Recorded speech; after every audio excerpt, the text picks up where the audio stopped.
You are looking at Julian's pronunciation guide, where we look at how to pronounce better some of the most mispronounced words in the world, like this other curious word. But how do you say what you're looking for today?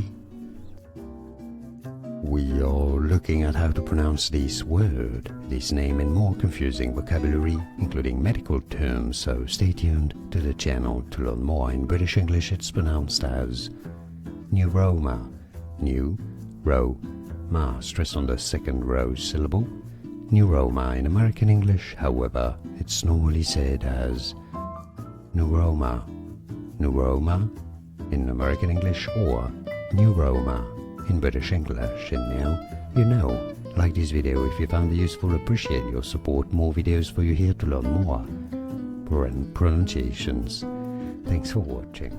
Here are more videos on how to pronounce more confusing words and names too many mispronounced. Like this video if you found it useful, appreciate your support. I'll see you soon and thanks for watching.